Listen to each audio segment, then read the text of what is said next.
Good afternoon students.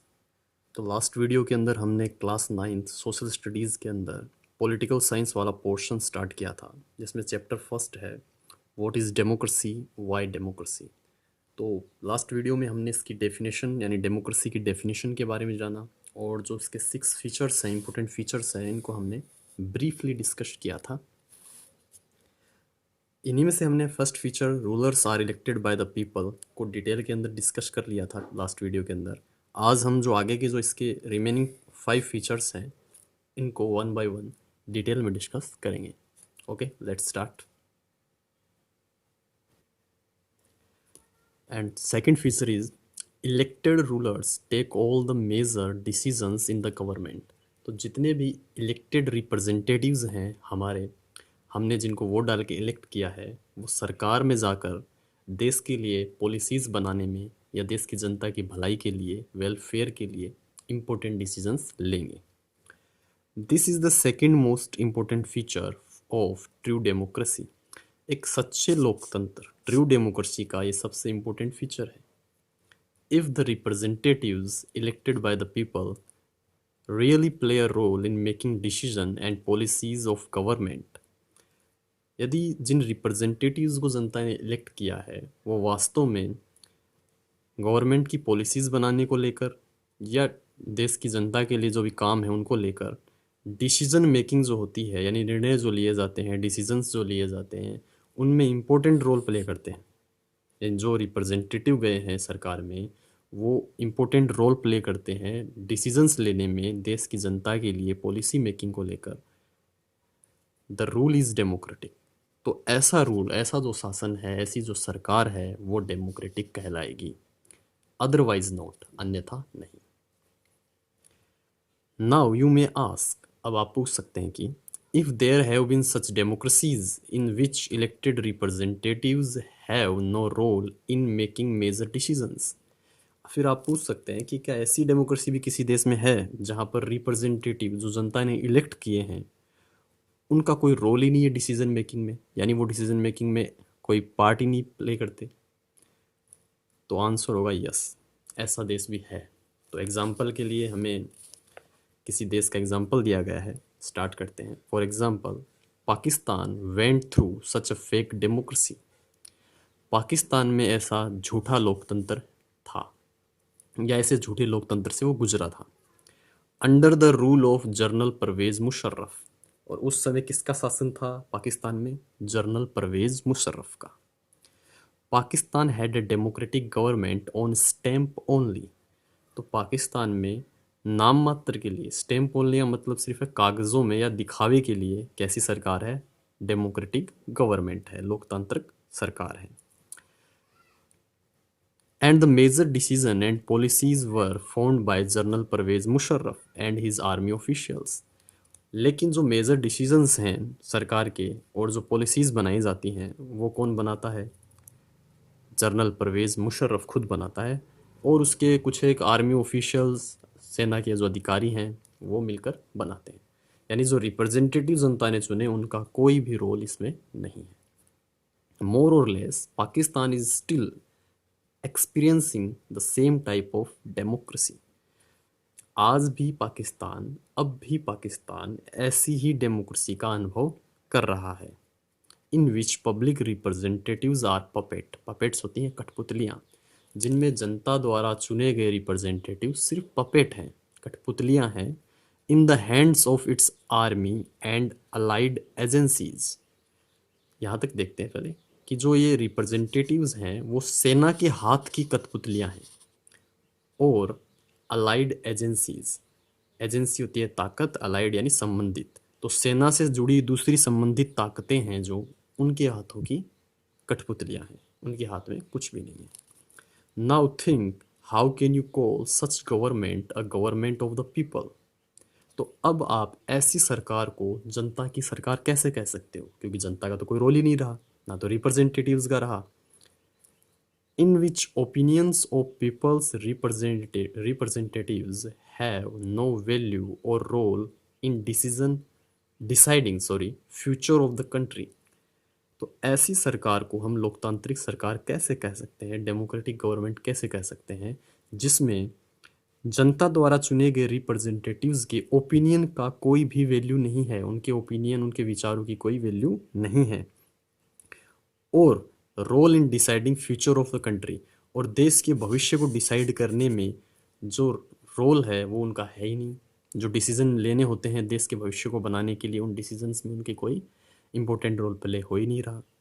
Role play कौन कर रहा है? खुद परवेज मुशर्रफ, यानी खुद आर्मी चीफ और उसके कुछ अधिकारी। तो ऐसे लोकतंत्र को हम लोकतंत्र नहीं कहेंगे, फेक डेमोक्रेसी कहेंगे।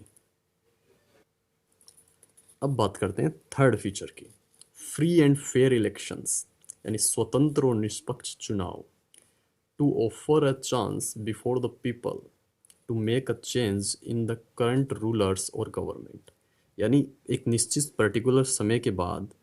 समय के बाद स्वतंत्र और निष्पक्ष फ्री एंड फेयर इलेक्शन होने चाहिए, जिससे जनता के सामने चॉइस अवेलेबल हो कि अगर मान लीजिए जो करंट गवर्नमेंट है या करंट रूलर है उससे वो संतुष्ट नहीं है, सेटिस्फाइड नहीं है, तो वह किसी और को चुन सकें।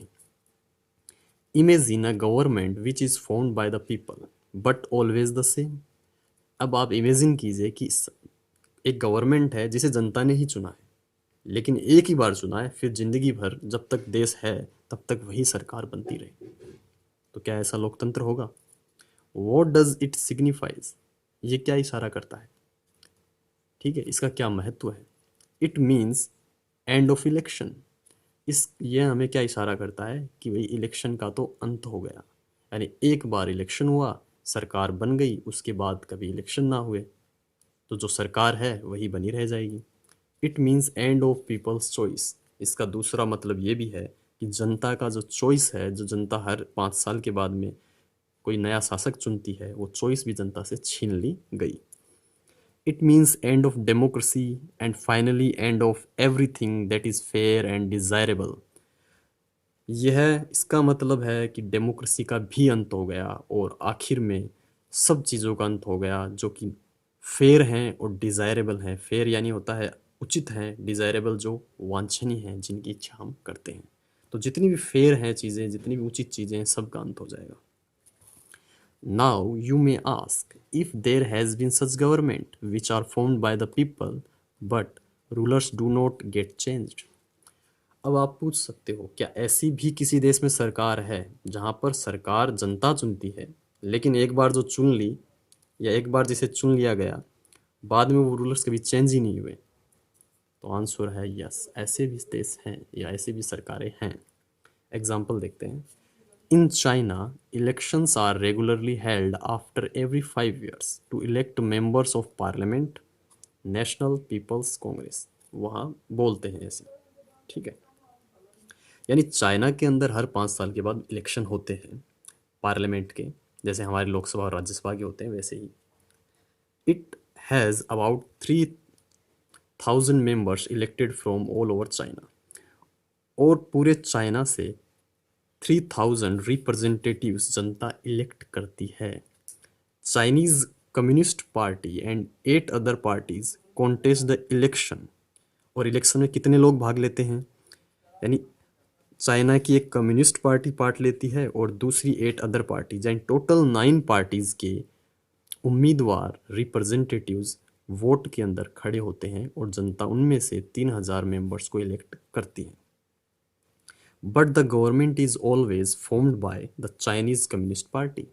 लेकिन सरकार हमेशा कौन बनाती है? चाइना की कम्युनिस्ट पार्टी बनाती है। तो यानी आपके पास चॉइस नहीं है, सिर्फ दिखावे के लिए जनता वोट डालती है हर 5 साल के बाद में। सरकार तो सिर्फ एक ही की बनती है, किसकी? चाइनीज कम्युनिस्ट पार्टी की। In Mexico, institutional revolutionary party PRI formed the government since 1930 to 2000।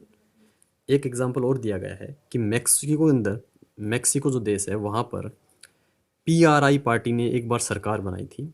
PRI का फुल फॉर्म है इंस्टीट्यूशनल रेवोल्यूशनरी पार्टी। उसने 1930 में सरकार बनाई और वो सरकार कब तक चली? यानी एक ही पार्टी की सरकार 2000 तक चली, 70 ईयर्स तक। Opposition parties too contested the election but could never win due to use of dirty means of PRI। In every election. ऐसे नहीं है कि चुनाव में दूसरी पार्टीज़ ने पार्ट नहीं किया या वो जीत नहीं पाई।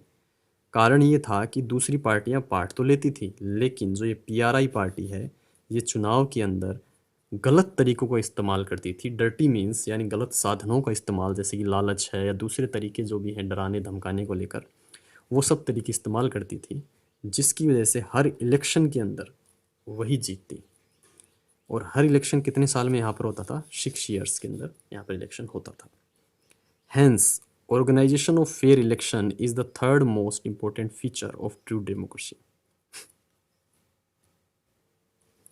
Hence मतलब अतः या इस प्रकार, जो फेयर इलेक्शन कराने वाली जो संस्था है, चुनाव आयोग जिसे इलेक्शन कमीशन कहते हैं, तो वह डेमोक्रेसी के इम्पोर्टेंट फीचर हैं। यानी जो थर्ड फीचर जो हम पढ़ रहे हैं, ये डेमोक्रेसी का सबसे इम्पोर्टेंट फीचर। वैसे सारे इम्पोर्टेंट, हर जगह ये बताएगा कि हर फीचर इम्पोर्टेंट है, और वास्तव में हर फीचर इम्पोर्टेंट है भी। If a single political party always remains in power, it signifies something going wrong during election. यदि मान लीजिए कोई एक ही पार्टी हर बार चुनाव जीत रही है, तो ये इशारा है कि इलेक्शन के दौरान कुछ गलत किया जा रहा है, कुछ गलत हो रहा है। वरना एक ही पार्टी हमेशा नहीं जीत सकती। एक बार जीत जाए, 2 बार जीतता है, लेकिन हमेशा कंटिन्यूसली, जैसे यहाँ पर है 70 ईयर्स, 70 ईयर्स तक कोई एक ही पार्टी नहीं जीत सकती। तो आज हम सिर्फ इन फीचर नंबर 3 तक ही डिस्कस करेंगे। आगे जो रिमेनिंग 3 फीचर्स हैं उनको नेक्स्ट वीडियोज़ के अंदर हम डिस्कस करेंगे। Okay, thank you.